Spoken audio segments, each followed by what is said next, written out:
Hello കൂട്ടുകാരെ, അപ്പം ഞാൻ ഇന്ന് നിങ്ങളോട് കാലത്തത്തെ ബ്രേക്ക്ഫാസ്റ്റിനെ കുറിച്ചാണ് പറയുന്നത്.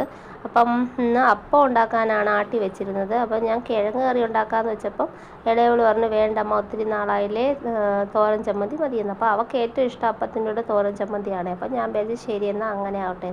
അങ്ങനെ ഞാൻ മേളിൽ കിടന്ന ഇച്ചിരി ഉണങ്ങിയ ഒരു തേങ്ങ എടുത്ത് പൊതിച്ചു. ആ തേങ്ങയ്ക്കകത്ത് മുളക് പൊടിയും ഉപ്പും ഇട്ടു. എന്നിട്ട് അത് ഞാൻ മിക്സിയിലൊന്ന് ക്രഷ് ചെയ്തുകൊണ്ട് വന്നു. അതിനുശേഷം നല്ല ഒരു പിടി ചുവന്നുള്ളിയും ഇഞ്ചിയും കരിവേപ്പിലയും കൂടി നല്ലതുപോലെ വാട്ടി.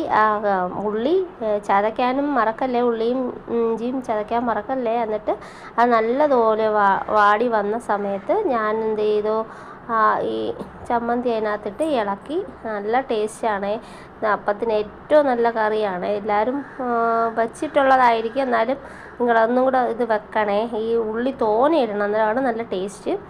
എന്നിട്ട് ഞാൻ അപ്പം ഉണ്ടാക്കി. അതിൻ്റെ മാവ് ഞാൻ ഇവിടുന്ന് വാങ്ങിയതാണ്, ധന്യയിൽ നിന്ന് വാങ്ങിയതാണ്. എന്നാലും എനിക്ക് ഈസ്റ്റ് ഇല്ലാത്തതുകൊണ്ട് അതത്ര എനിക്ക് പെർഫെക്റ്റായിട്ട് തോന്നിയില്ല. പിന്നെ ഞാനത് ചേട്ടന് അപ്പം എടുത്ത് കൊടുത്തു. അപ്പോൾ ചേട്ടന് പോകണമെന്ന്, അപ്പോൾ ചേട്ടന് എടുത്ത് കൊടുത്തു അപ്പം. അപ്പോഴത്തേക്കും ഇളയ ആൾ വന്നിട്ട് പറഞ്ഞു, അമ്മ നമ്മൾ തക്കാളിക്കയെല്ലാം പഴുത്ത് നിൽക്കിയല്ലേ, നമുക്കത് പിച്ചുന്നതും കൂടി ഇതിനകത്തോട്ട് ഇടാമെന്ന്. ഞാൻ പറഞ്ഞു എന്നാൽ ശരി, ഇന്നൊരു ലോങ് വീഡിയോ അങ്ങ് ആക്കാമെന്ന് വിചാരിച്ചു. അങ്ങനെ അവൾ തക്കാളി പിച്ചാൻ പോവുകയാണേ. അപ്പോൾ പഴുത്തത് മാത്രമേ പിച്ചാവുള്ളൂ എന്ന് ഞാൻ പറഞ്ഞായിരുന്നു. അങ്ങനെ അത് ശ്രദ്ധാപൂർവ്വം പഴുത്തത് മാത്രമേ പിച്ചുന്നുള്ളൂ. അങ്ങനെ അത് പഴുത്തത് ഓരോന്നും പിച്ചി എടുത്തു. എന്നിട്ട് ഇനിയും നിൽപ്പുണ്ട്, പച്ചയാണത്.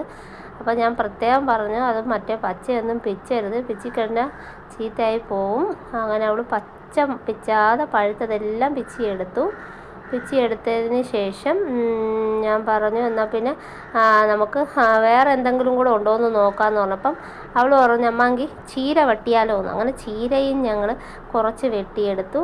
ഒത്തിരി ചീര ഉണ്ടായിരുന്നെല്ലാം തീർന്നു. ഞങ്ങൾ അപ്പുറത്തും ഇപ്പുറത്തും എല്ലാം കൊടുത്തു, 7 വീട്ടുകാർക്ക് കൊടുത്തു. ഞാൻ ചെടിച്ചട്ടി നട്ട ചീര, എന്നിട്ട് പോലും എല്ലാവർക്കും കൊടുക്കാനുണ്ട്. 7 വീട്ടിൽ ഞാൻ കൊടുത്തു. അതിനുശേഷം ലാസ്റ്റ് ചീരയാണ്. പിന്നെ പച്ചമുളകിൽ 3-4 പച്ചമുളക് ഉണ്ടായിരുന്നു, അത് പഴുത്തതും വെട്ടി, ചീരയും വെട്ടി.